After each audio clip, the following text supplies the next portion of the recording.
এই তো দুদিন আগে কিমা বলছিল আমার বিভৎস ম্যান পাওয়ার, সরি উমেন পাওয়ার, আমি এই করে দেবো, আমি সঙ্গীতা চক্রবর্তীর এই আসন টলিয়ে দেবো, একমাত্র একজন বাঘিনী রাজত্ব করবে, সিংহাসনের রাজা একজন হয় কেবলমাত্র। এত ডায়লগ দিল, এত কিছু। আজকে শুনছি সঞ্জয়দার সাথে সেটিং করার জন্য ব্যস্ত। হ্যাঁ, কোথায় গেল? এই তো দুদিন আগে মরকাট, এই দুদিন আগে রেফিস্ট, এই বুকে পা, এই এখানে পা, এই ছিঁড়ে নেবো, এই গলায় পা দিয়ে দেবো, এই উপড়ে নেবো, শেষ পর্যন্ত সব ফুস পুরো পাংচার হাওয়া হয়ে বেরিয়ে গেল। সাধারণত ওয়াইটিতে শুধুমাত্র কিমা একা নয়, মানে অ্যাকচুয়ালি ওই কী বলে দেখায়, অ্যাকচুয়ালি কী বলো তো, সব কিছু শেষে মিয়াও, এই ব্যাপারটা প্রত্যেকের মধ্যেই আছে, তাই তো? সবাই শুধু সুযোগের সদ্ব্যবহার করে, সুযোগের সদ্ব্যবহার। আমি বারবার একটা কথা বলি, সব কিছু করার জন্য, আইনি পথে হাঁটার জন্য সিদ্ধারা সোজা থাকতে হয়, নিজের জায়গা পরিষ্কার থাকতে হয়। নিজে যদি কখনো ঠিক না হও, কখনোই তুমি অন্য কারোর নামে কিচ্ছু করতে পারবে না, কোনো দিন পারবে না। ঠিক, আশা করি তোমরা বুঝতে পারছো আমি কি বোঝাতে চাইছি। আজকে এই যে বরবেচুনি, বরবেচুনির কী হাল, বরবেচুনির কোনো অকাতি নেই। বরবেচুনি তাদের সাথে, এই আমি বললাম না, এই যে একবার ম্যান্ডুর পিন্ডি চটকায়, একবার মারুর পিন্ডি চটকায়, অ্যাকচুয়ালি এগুলো সব সেটিং থাকে, কন্ট্রোভার্সি ক্রিয়েটারদের দিয়ে অ্যাকচুয়ালি সেটিং থাকে। তোমরা কি ভাবছো মারু কেন চুপ আছে? মারু এমনি এমনি ছেড়ে দিচ্ছে? মারুর বর এমনি এমনি ছেড়ে দিচ্ছে? একটা কথার উত্তর দিতে আসছে না, কিছু করতে আসছে না কেন? তার কারণ হচ্ছে কন্ট্রোভার্সি ক্রিয়েটাররা যাকে নিয়ে কন্ট্রোভার্সি করবে, লোকে হুশ করে দেখতে যাবে তার দিকে, আর চোখগুলো থাকবে সেই ব্যাপারটার দিকে, কন্ট্রোভার্সিয়াল কন্টেন্টের দিকে থাকবে, আর থাকবে সেই কন্টেন্টের ব্লগার, মানে ব্লগিংয়ের উপরে, মানে পার্টিকুলার ব্লগারটার ওপরে। তো ঠিক সেই রকম এইগুলো সব সেটিং মেটিং থাকে। ম্যান্ডুর সাথেও দেখেছো, আমার দিভাই, আমার দিভাই, আমার দিভাই, আবার এদিকে দিভাইয়ের নামে এখানে বলে বেড়াচ্ছে, এখানে বলে বেড়াচ্ছে, ওর বর এই বলে বেড়াচ্ছে, এই করে বেড়াচ্ছে। অ্যাকচুয়ালি কী বলো তো, এরা না নিজেরা ষড়যন্ত্র ফোন দিয়ে আঁটতে আঁটতে না, মানে এত লোককে এর মধ্যে ইনভলভ করে ফেলে।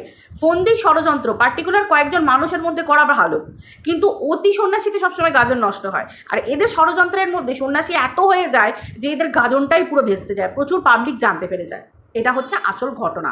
আশা করি তোমাদেরকে বোঝাতে পেরেছি আমি। তো চলো বন্ধুরা, ওয়েলকাম টু মিলিস ব্লগ। আশা করি তোমরা সবাই খুব ভালো আছো, আমিও খুব ভালো আছি। দেখো, কিমা দুদিন আগে বাচ্চার বাবার পর্দা ফাঁস করতে এসেছিলো। কিমার কাজই হচ্ছে পর্দা ফাটানো, ঠিক আছে? কিমার কাজ মানে ফাঁস করা। আমি যেটা বলতে চাইছি, আবরণটা ফাটিয়ে দেয়া মানে হচ্ছে, মানে সামনে পর্দা ঝুলছে, পর্দা ফাঁস করে দেয়া, ফাটিয়ে দেয়া, এটা ডোন্ট টেক ইট রং, ঠিক আছে? তো যাই হোক, ঘটনাটা হচ্ছে যে কিমার কাজই হচ্ছে এটা করা।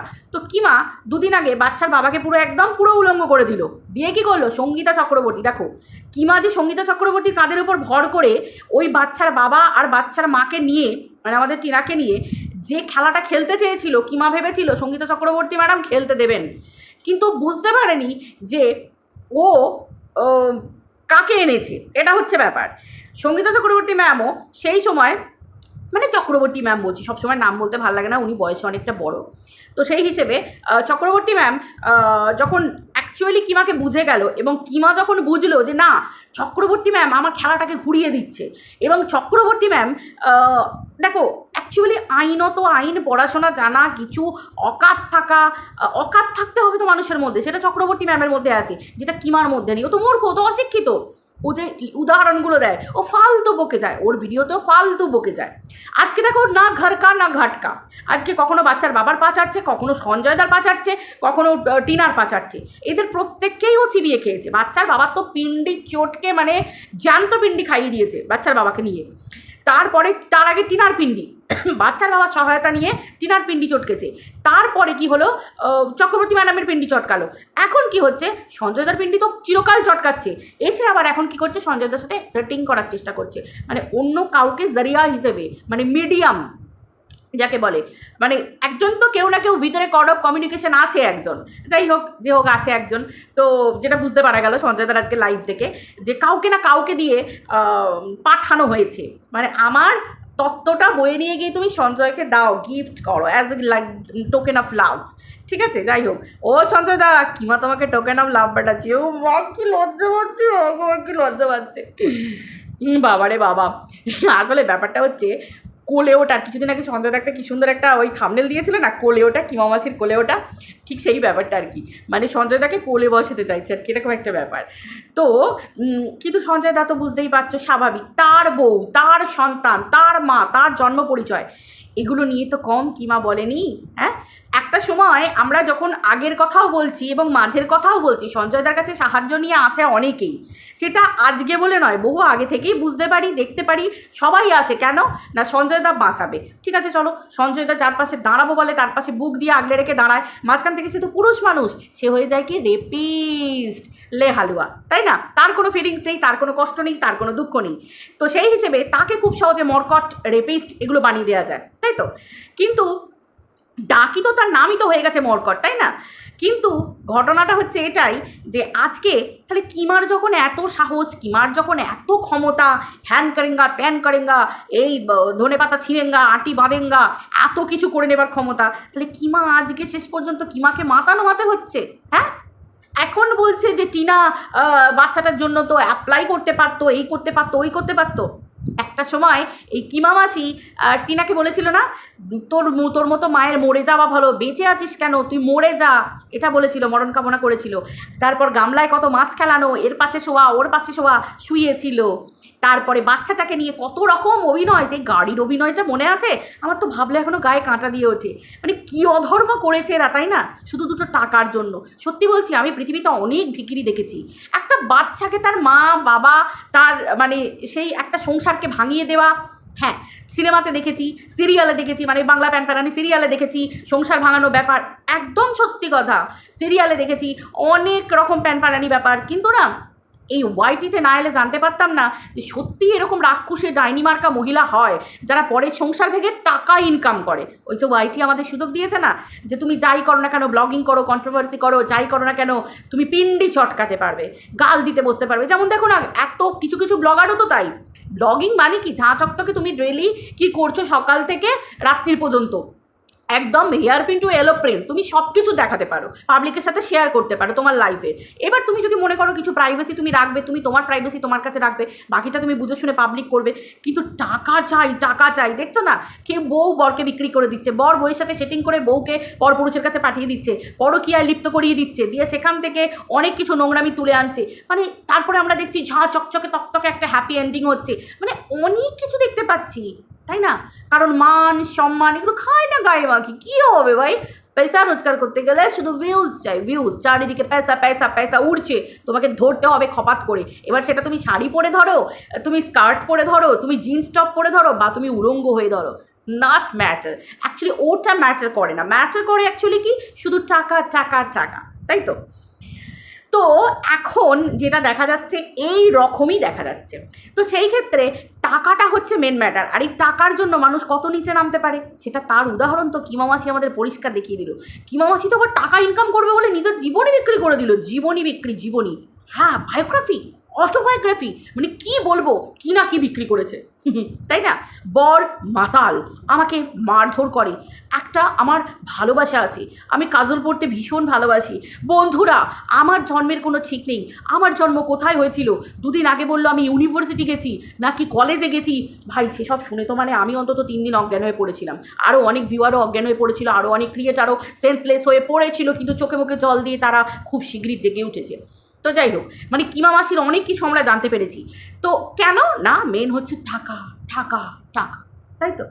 পরের সংসার ভাঙলে টাকা, টাকা একমাত্র পাওয়া যায় ইউটিউবে। তুমি পাড়াগাঁয়ে ঘোরো বেড়াও, এর কাছে কানে মন্ত্রণা দাও, ওর কাছে কানে, ঝগড়া হবে। কিন্তু ওয়াইটিতে কি হবে, ওয়াইটিতে পরের সংসার ভাঙালে তোমার বাড়িতে টাকা আসবে, লক্ষ্মী আসবে। তো আমাদের কিমা মাসি সেটা খপ করে ধরে নিয়েছিল। এইবার মানুষের একটা যোগ্যতা থাকে না, সবাই তো আর আঙুর ফল খেতে পারে না, লাস্টে অনেককে বলতে হয় আঙুর ফল টক। তো আজকে কিমা মাসি কখনো বাচ্চার বাবার আবার পা চাটতে যাচ্ছে, কখনো আবার টিনার পা চাটতে যাচ্ছে, কখনো আবার সঞ্জয়দার পা চাটতে যাচ্ছে। ভাই কিমা মাসিকে কী দিন দেখতে হচ্ছে, হ্যাঁ?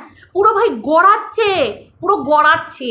সেই লাতখা বলগুলো থাকে না, পাবলিক বল মেরে মেরে মেরে মেরে মেরে মেরে গোল করে, ঠিক সেই রকম আজকে বলের মতো অবস্থা কিমা মাসির। কখনো শুয়ে পড়ছে, কখনো উঠে পড়ছে, কখনো বসে পড়ছে, কী হচ্ছে বুঝতেই পারছে না, এরকম ধরনের। এরকম লাতখোর ওয়াইটিতে অনেক আছে। যাদের বরের টাকায় জল গরম হয় না তারাও ওয়াইটিতে চলে আসে, যাদের বরেরা পয়সা দেয় না তারাও ওয়াইটিতে চলে আসে। ভাই মানে যেন তেন প্রকার এনো, আমার পয়সা চাই, তাই না?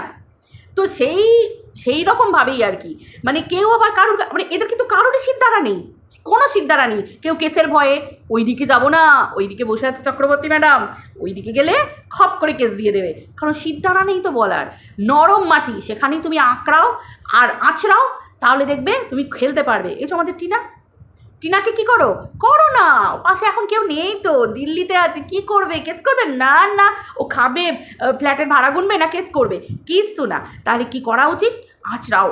আঁচড়ে যাও। তো মানুষ এগুলোতে সুযোগ বেশি পায়, কারণ সে নোংরামি করছে, উলঙ্গ হয়ে দাঁড়িয়ে আছে, না সে কী করছে, তার কাছে এগুলো কোনো ম্যাটার করে না, তার কাছে ম্যাটার করে টাকা। অতএব তুমি তাকে গাল দিলে না তাকে পুজো করলে কিচ্ছু যায় আসে না। ভাই বরগুলো পর্যন্ত এইরকম হয়ে গেছে, আমি কি এমনি বলছি না, বরগুলো পর্যন্ত বউগুলোকে বিক্রি করছে দাঁড়িয়ে দাঁড়িয়ে। ভাই এগুলো বর না সত্যি কোনো পশু না জন্তু, আমি অন্তত জানি না। কারণ সাধারণত পুরুষ মানুষ মানে আমরা জানি পার্সোনালিটি থাকবে। পার্সোনালিটি মানে কি? একটা নিজস্ব একটা পুরুষ মানুষ, একটা ভাই পুরুষত্ব থাকবে, যে হ্যাঁ আমি আমার বাড়ির মানুষটাকে, আমার স্ত্রী, আমার কন্যা, আমি তাদেরকে একটা সুন্দর একটা রুচিশীলতা, সুন্দর একটা শিক্ষা, সব কিছুর বাঁধনে আনতে পেরেছি। যে হ্যাঁ তারা ভিডিও করুক, অবশ্যই প্রচুর মানুষ ভিডিও করে ওয়াইটিতে ভদ্রভাবে, ডিসেন্ট, মানে একটা কি বলবো, মানে ভদ্র, সভ্য, রুচিবোধ সব কিছু মিলিয়ে মিশিয়ে। কিন্তু যে পুরুষ পারে না, তারা তো পশুর দলেই পড়ছে, তাই না? এক্স্যাক্টলি, কারণ তারা নিজেদের স্ত্রীকে রক্ষা করতে পারে না, তারা নিজেদের স্ত্রীকে দুটো পয়সার জন্য বিক্রি করে দেয়। আজকে ওয়াইটি খোলো, দেখো ঠিক সেরকম হচ্ছে। এই যে মাংকো ভাতের মেয়েটা, এই মেয়েটার থেকে সব থেকে বদমাশ হচ্ছে এর স্বামীটা তার স্ত্রীকে না দুটো পয়সার জন্য কার্টুন বানিয়ে রেখে দিয়েছে। অ্যাকচুয়ালি মেয়েটার কিন্তু খুব একটা দোষ নেই, তোমরা একটু ভেবে দেখো, যার স্বামী ক্যামেরা করে মেয়েটাকে শোপিসের মতো লোকের কাছে গাল খাওয়াচ্ছে, বিদ্রুপ কমেডি করে, মানে বিদ্রুপের হাসি ঠাট্টার পাত্র করে দিচ্ছে, সেই জায়গায় তোমরা কি বলতে পারো? স্বামী মানে কি? যে না তুমি এরকম ভিডিও করো না, আমার একটা সম্মান আছে, তুমি নিজের সম্মানটা বজায় রাখো। এগুলো তো স্বামী তাকে তো বলবে, শেখাবে, বন্ধুর মতো পাশে থাকবে, তা না দুটো পয়সার জন্য বউ বিক্রি করে দিচ্ছে। তাহলে বুঝতে পারছো? ঠিক এইরকম ধরনের প্রচুর মানুষ এখানে আছে, প্রচুর মানুষ। যেমন কিছু পুরুষ চাকরি ছেড়ে দিয়ে এসে তার স্ত্রীকে নিয়ে সভ্য ভিডিও করছে, ভদ্র ভিডিও করছে, তেমনি কিছু নোংরা পুরুষ আছে যারা স্ত্রীদেরকে এরকমভাবে ধাক্কা দিয়ে পাঠিয়ে দিচ্ছে, কারণ তাদের স্ত্রীদের দেখবার মতো তাদের কোনো ক্ষমতা নেই। কারুর স্ত্রীর ওপর কারুর কোনো কোনো হেলদোলই নেই, মানে স্ত্রী আছে, ও বিয়ে করেছি, ও আছে হয়তো, মানে এরকমভাবে তারা খোঁজই রাখে না, কারুর এরকমভাবে পয়সার জন্য ধাক্কা দিয়ে দিচ্ছে। আজকাল এই জন্যই ঘটনাগুলো ঘটছে, পয়সার জন্য। আজকে টিনার জীবনটাই কি হলো? দুটো পয়সার জন্য আজকে এই জায়গায় এসে দাঁড়িয়ে পৌঁছালো। স্বামীকে অ্যাকচুয়ালি এটাই তো বলে লাইফ সেভিয়ার, তাই তো? কেন না, আমার রক্ষাকর্তা, একজন স্ত্রীর রক্ষাকর্তা, তাই তো সেভিয়ার হিসেবে বলা হয় স্বামীকে, আবার একটা স্ত্রীকেও বলা হয়। তো কি হলো? স্বামী প্রথম স্ত্রীকে বিক্রি করে দিল, আজকে কি মা ঢুকলো কি করে? স্বামী ঢোকালো। তো সেই জন্যই আজকে এই যে বাচ্চার বাবার এরকম অবস্থা, কেন অবস্থা বলো তো? বাচ্চার বাবার এই অবস্থার জন্যও কিন্তু দায়ী বাচ্চার বাবা নিজে কিমাকে ঢুকিয়েছিল বলেই তো এই নোংরামিটা হলো, তাই না? আজকে বাচ্চার প্রতি এদের দরদ উদলে উঠছে। আজকে যখন সব কিছু শেষ, নোংরা খেলা খেললো, বাচ্চার একটা ছোট্ট শৈশব সেটাকে ধ্বংস করে দিল, নষ্ট করে দিল, আজকে এদের দরদ একবারে উদলে উঠছে। কি বলবে এদেরকে? কিচ্ছু বলার নেই। জাস্ট এরা না, মানে এরা মা না কি আমি অন্তত কিছু জানি না। মায়ের নামে এরা কলঙ্ক। দেখো এদেরকে আইন কি করবে সেটা আমি জানি না। এই যে কিমা, সেটা তো পড়তে পরিষ্কার বোঝাই যাচ্ছে। এই যে আমাদের বরবেচুনি ম্যান্ডুর নামে নোংরা কথা বললো, আবার ম্যান্ডুর কাছে গিয়ে সুজাতাদিকে দিয়ে, একে দিয়ে, ওকে দিয়ে, সঞ্জয়দাকে দিয়ে, একে দিয়ে, ওকে দিয়ে সেটিং করিয়ে নিয়ে সঞ্জয়দাকে দিয়ে পুলিশ স্টেশনে সমস্ত কাজকর্ম করিয়ে নিল। এই তারপরে যেগুলো আমরা আসলে এরা ভুলে যায় যে প্রত্যেককে দরকার লাগে, এরা ভুলে যায়, নিজেদেরকে দেখাতে চায়। তো সেই জন্য বলছি যে আইন কতটা এদেরকে শাস্তি দেবে আমি জানি না। আমার কাছে আমি শুধু এটুকু বিশ্বাস করি যে ভগবান বলে তো মাথার উপর কিছু আছে, দেখি না এরা শাস্তি পায় কি না, কারণ কর্মের ফল তো প্রত্যেককে পেতে হবে। দেখা যাক কর্মের ফল পায় কি না। তারপর তো বাচ্চাটা সব থেকে যার লস, যার শৈশবটা চলে গেল, যে মাকে ছেড়ে এতগুলো দিন যে নোংরা খেলা হলো একটা বাচ্চাকে সামনে রেখে, তখন কারোর মনে পড়েনি যে একটা ছোট্ট বাচ্চা সামনে আছে, যে হ্যাঁ সে বাবার কাছে থাকুক না, কিন্তু তার মায়ের অধিকারটুকু অন্তত তার মা পাক, যে হ্যাঁ বাচ্চাটাকে দেখবে, বুকে টেনে নেবে, বাচ্চাটা জানবে যে হ্যাঁ আমার মা আছে, সে তার মায়ের সাথে দেখা করতে যাবে, তার মামার বাড়ি যাবে, তার সমস্ত কিছু সব কিছু পাবে। কিন্তু হিংসা কেন না? যদি বাচ্চাটা মায়ের কাছে যায় আমরা হেরে যাব, ইগোর লড়াই, খেলা চলছে না, কন্ট্রোভার্সি বন্ধ হলে ইনকাম বন্ধ হয়ে যাবে। তাই একটা ছোট্ট বাচ্চা জীবন শেষ করতেও এরা একবারও ভাবেনি। তো সেজন্য বলছি আর কি, যে আমাদের অভিশাপে কিছু দরকার নেই। বাচ্চাটার চোখের জল বলে তো আছে, একটু কষ্ট। বাচ্চাটা যে মুহূর্তগুলো মনে করে যে হ্যাঁ আমার মা নেই, আমি মা বলে একবার ডাকে জ্বরের ঘোরে, শরীর খারাপে, তো সেই যে মানে বাচ্চার তরফ থেকে যে দীর্ঘ নিঃশ্বাস, এগুলো ম্যাটার করে। আমি জানি এগুলো আছে, আমি এগুলো আমি অন্তত জানি, মানি এগুলো। দেখা যাক ভগবান কি করে, তাই না? আমরা তো শুধু দেখবো এবার। ছি, মেরুদণ্ড নেই অথচ দেখাতে যাবে আমাদের সিদ্ধারা আছে, মেরুদণ্ড আছে, স্পাইনলেস এক একটা। চলো বন্ধুরা, ভিডিওটা এই পর্যন্ত রাখছি, আবার দেখা হচ্ছে পরের ভিডিওতে। সবাই ভালো থেকো, টাটা।